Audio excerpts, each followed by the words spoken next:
de tenter une seconde fois ta chance. Donc, tu vas entrer dans la vie professionnelle, mais tu vas tout de même t'adresser à une institution qui a rendu d'immenses services, le Conservatoire des Arts et Métiers, qui aide dans leur formation les personnes qui doivent travailler tout en ayant envie de progresser. Tu travailles donc là, tu suis les engagements politiques de ton frère. En 1935, oui, lorsque la situation économique et sociale de la France devient difficile, et lorsque de l'autre côté du Rhin, un péril, le péril hitlérien, commence à se manifester, tout naturellement, tu connais les enthousiasmes de 1936, du Front populaire, des grandes conquêtes sociales, mais aussi très vite l'angoisse de ce qui se passe de l'autre côté des Pyrénées. Un général factieux, aidé par Mussolini, aidé par Hitler, tente de renverser la République. Comme beaucoup, tu décides de t'engager pour aider efficacement dans le domaine qui est le tien, la République. Et je pense à deux hommes qui, à Paris, ont suivi la même voie. Dans le cabinet du ministre de l'Air, Pierre Cotte, il y a un jeune haut fonctionnaire qui s'appelle Jean Moulin. Et il y a son ami Pierre Meunier. Pierre Meunier que vous connaissez tous, puisqu'il est votre voisin de cette maison de Saint-Brisson qui habite à Arnay-le-Duc, décident eux aussi d'aider matériellement l'Espagne républicaine et malgré l'invraisemblable politique de non-intervention, de faire passer plus ou moins clandestinement des avions à l'Espagne.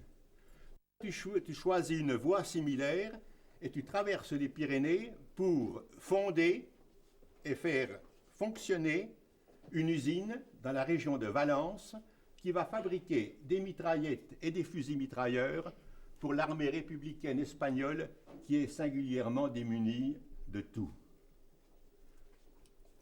À ton rang, à ton poste, selon tes capacités, tu montres déjà là les qualités qui seront plus tard les tiennes, qui seront révélées au grand jour de nos concitoyens. Malheureusement, très vite, la République d'Espagne tombe sous les coups du fascisme européen et de l'indifférence des démocraties. Et en 1939, lorsque Franco entre à Madrid, tu reviens en France. Période difficile, la guerre menace, la guerre est de plus en plus proche. La vie politique française est pleine d'ambiguïté. Et parmi ceux qui sont parmi les antifascistes les plus virulents, les plus vigoureux, ont choisi des victimes. Et tu souffres du fait que ton frère a été élu maire adjoint de Montreuil au titre de communiste et qu'il a été élu membre du Conseil général de la Seine et plus jeune conseiller général de cette prestigieuse assemblée. Les polices ne font pas tellement la différence entre l'un et l'autre et il semble qu'on te fasse porter très lourdement le double chapeau, celui de ton frère et le tien. La défaite de 1940 arrive et tout de suite, avec ton ami Bernard, avec ta sœur qui va devenir Lucette, vous entrez dans la clandestinité. La police française te recherche toujours activement, tombe sur ta sœur, à défaut de tomber sur toi, l'arrête, grâce à la présence d'esprit de ta nièce que je cherche les yeux mais que je ne vois pas, qui n'était alors qu'une enfant, disons bien jeune, qui décide de prendre les papiers les plus compromettants, de les mettre dans la poussette où elle entretenait une poupée et de sortir au nez à la barbe de la police, on évite bien des dégâts. Mais néanmoins, ta sœur est torturée par la police française de Pétain à tel point qu'elle doit être hospitalisée. Elle est hospitalisée dans un service hospitalier gardé par la police française, et grâce à Bernard, grâce au personnel hospitalier, grâce au professeur Mondor, vous réussissez, comme on disait à l'époque, à la sortir, c'est-à-dire à la tirer des griffes de la police, et tout naturellement, eh bien, vous décidez de venir vers ce Morvan que tu connais bien, car vous êtes coupé à Paris. Coupé. Un résistant coupé. On imagine mal aujourd'hui ce que cela peut signifier. Le résistant coupé, il n'a plus d'amis, il n'a plus d'argent, il n'a généralement pas de ticket d'alimentation, il n'a souvent plus de domicile, et il est contraint à une vie que l'on pourrait presque comparer à celle des sans domicile fixe de nos jours. Vous venez dans le Morvan, et très vite là, tu retrouves le contact et avec le Front National et avec le Parti communiste. Dans ce Morvan où tu trouves refuge, vous allez installer un des tout premiers maquis. Mesdames et messieurs, je parle là aux plus jeunes d'entre vous.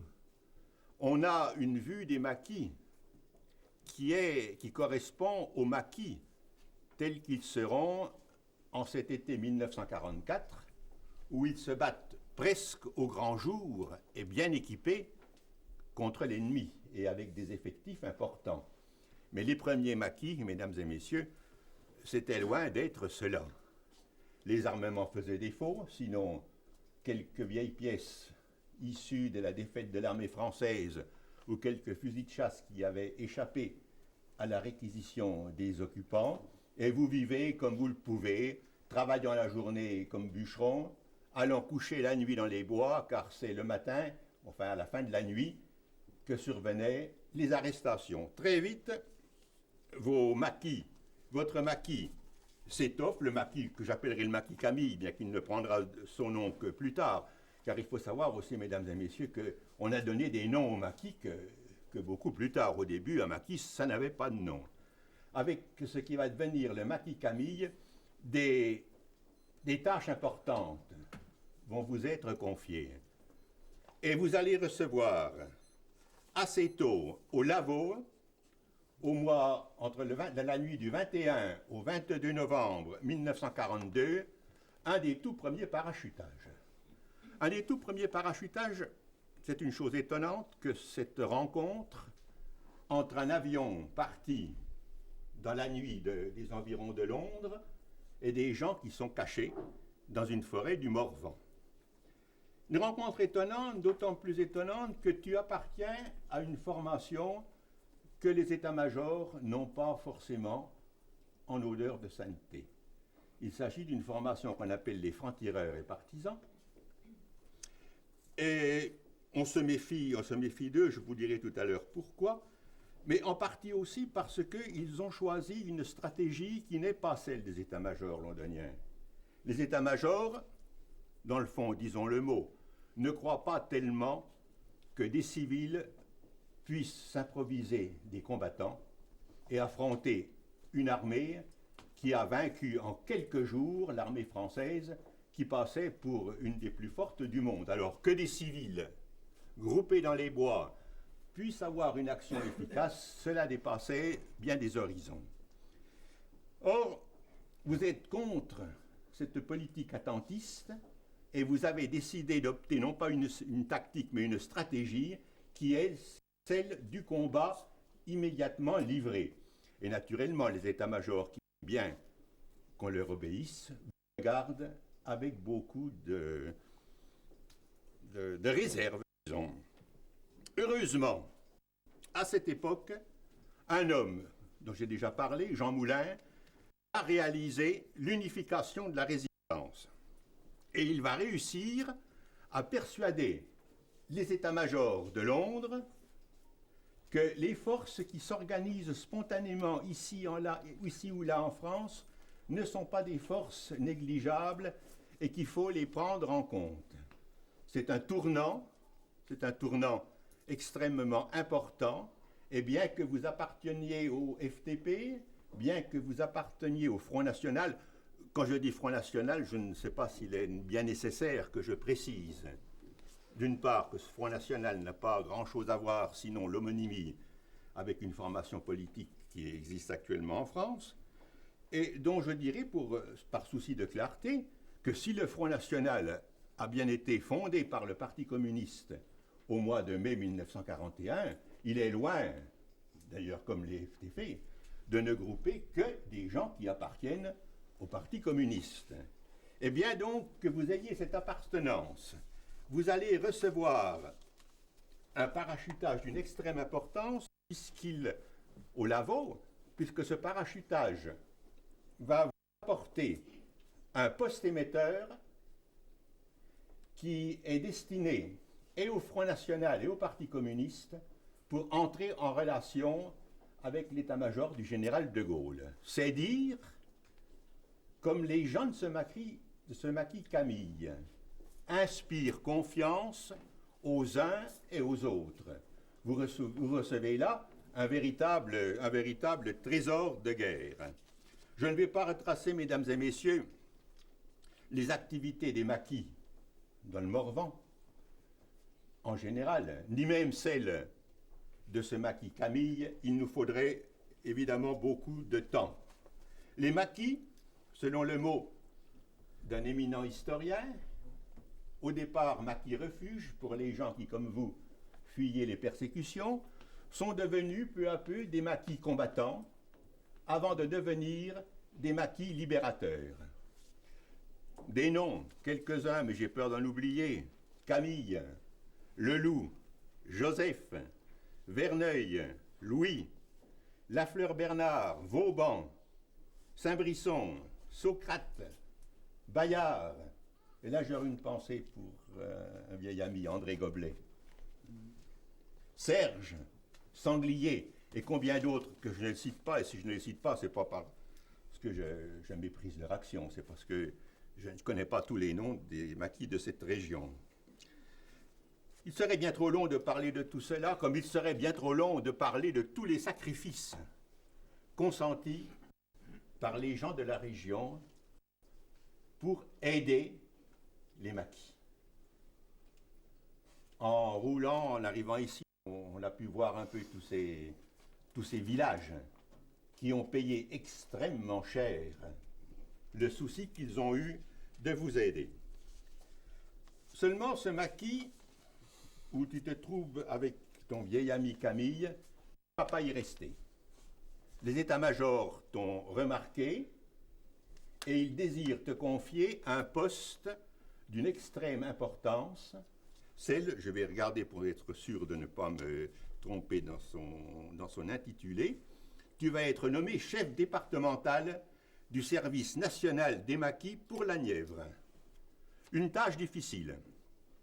Il s'agit d'organiser les maquis, il s'agit d'arbitrer les différends qui peuvent surgir entre les maquis, différents territoriaux, différents rancœurs parfois même, entre certains maquis qui pensent qu'ils sont mieux pourvus en argent ou en armes que les maquis voisins, et les maquis voisins pensent souvent d'ailleurs exactement la même chose, tant le dénuement est grand. Une tâche donc extrêmement difficile, une tâche dangereuse, car si l'ennemi, en cette année 1944, dans la région, ne tient plus guère l'espace, il tient néanmoins les routes, et il entend que les routes lui soient restées ouvertes, or tu es jeté par ta fonction sur les routes, et de jour et de nuit, avec des chargements plus que compromettants, parfois en camion, parfois en traction avant, en traction comme on disait à l'époque, parfois à pied, parfois à bicyclette. Une vie extrêmement dangereuse. Et je voudrais ici, si vous me le permettez, ouvrir une parenthèse. Cette vie dangereuse sur les routes a été très souvent la vie des femmes engagées dans la résistance. On regarde parfois avec dédain le rôle confié à ces femmes que l'on dit avoir été des agents de liaison, en pensant, bon, ben, elles faisaient que porter une lettre ici ou là. Ces femmes avaient à affronter ces luttes, ces routes, avec des barrages multiples, avec tous les dangers et avec toutes les fatigues que cela suppose. Je voyais ce matin tes petits-enfants, Jean, sur leur superbe VTT, évoluer sur les chemins avec beaucoup d'aisance, sur des machines sophistiquées. Or, les clandestins qui étaient sur les routes, les clandestines agents de liaison qui étaient sur les routes, sur ces vieux vélos de femmes, ont eu non seulement à affronter des dangers, mais ont dû aussi subir des fatigues dont on n'a plus guère idée. Une tâche difficile, une tâche dangereuse, une tâche aussi épuisante, et je sais que tu aimais, lorsque tu trouvais quelques instants, venir te reposer auprès de Camille, dans ton ancien maquis, dans le maquis que tu avais dû quitter. 1944, l'été, sous l'action conjuguée des maquisards et des SAS britanniques qui sont venus les assister, les aider, le Morvan se transforme en un hérisson où viendront se piquer les armées allemandes en retraite d'autant plus précipitée que le débarquement de Normandie d'une part et d'autre part de la Côte d'Azur convergent dans cette région et forment une tenaille qui va enfermer un jour ou l'autre les Allemands qui sont dans le quart sud-ouest de la France. Or, votre tâche, à vous, Jean de ce hérisson du Morvan, c'est d'infliger le maximum de pertes en hommes et en matériel à ces troupes qui se replient. Bilan glorieux, bilan aussi extrêmement douloureux. Je ne citerai pas de nom, il y en a trop, de noms des combattants tombés, de noms aussi des civils qui ont été massacrés en représailles. Toutefois,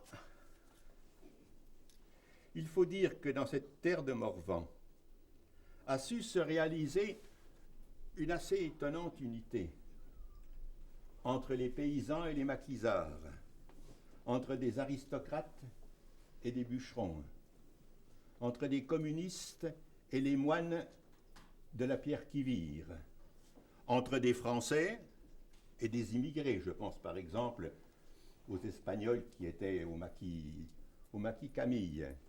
Une unité qui a su réunir des gens tout à fait différents dans une commune lutte pour le rétablissement du respect de la dignité humaine. La guerre se termine, et moi je vais terminer aussi mon trop long discours. D'abord, il faut dire que tu vas épouser Yvonne Bonin, ton ancien agent de liaison, ce qui va encore t'accrocher plus dans cette région du Morvan, et tu vas poursuivre ta carrière, je n'en parlerai pas pour faire bref, mais ce n'est pas pour autant que tu en as terminé avec la résistance.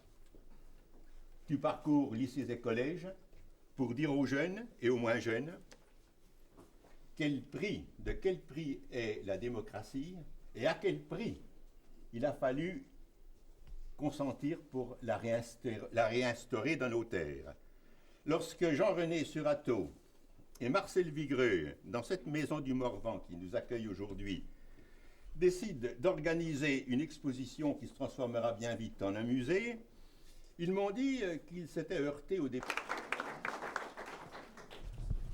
Hyacinthe, dit Jean Longhi, au nom du président de la République, et en vertu des pouvoirs qui nous sont conférés, nous vous faisons officier dans l'ordre de la Légion d'honneur.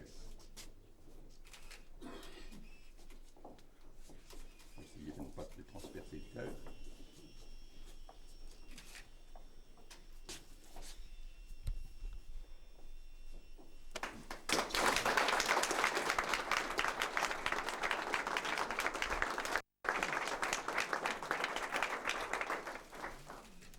Merci, Maurice Bonté. Merci de tout ce que tu as dit et surtout, professeur d'histoire, merci de ce cours d'histoire que tu as donné parce qu'au travers de ce que j'ai fait, on trouve ce que beaucoup d'autres ont fait pareillement. Beaucoup qui ont sacrifié leur vie, beaucoup qui ont sacrifié leur jeunesse pour que la liberté revienne. C'est vrai, je t'ai choisi comme parrain parce que mon frère a été déporté et aussi pour une autre raison. C'est que je pense que quand on a eu la chance d'être un résistant libre jusqu'au bout, condamné peut-être chaque jour à être pris et à être déporté, eh bien, on se sent petit, heureux d'avoir pu passer à travers de tout ce que vous avez enduré.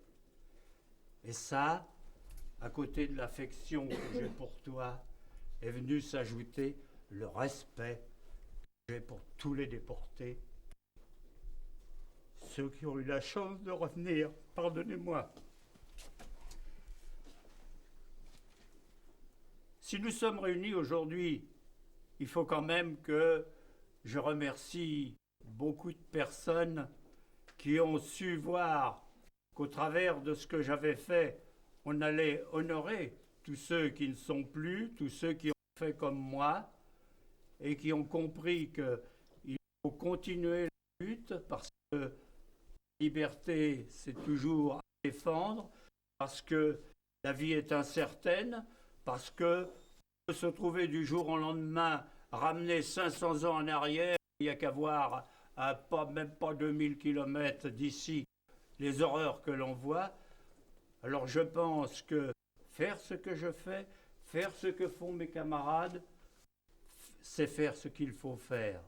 Et que ceux qui ont su le voir, et je m'adresse à monsieur le sous-préfet, qui a eu le courage de m'affronter pour m'amener aujourd'hui ici, je vous remercie au nom de tous, au nom de mon frère, au nom de tous ceux qui ont souffert et qui ne sont pas là, parce que vous avez compris les motifs que j'avais en le faisant. Et ça, je crois que ça m'impose encore plus de continuer. C'est pas le moment de se reposer. Il faudra que je reprenne le chemin des écoles. Et je dois vous dire que les écoliers aiment beaucoup cette leçon d'histoire extraordinaire qui n'est pas faite par leurs professeurs et qui parle de choses vraies et de choses terribles. Alors je crois que non seulement moi je dois le faire, mais on doit le continuer sous différentes formes. Et si je suis ici alors que le professeur Surato et le professeur Vigreux s'étaient attachés à créer un centre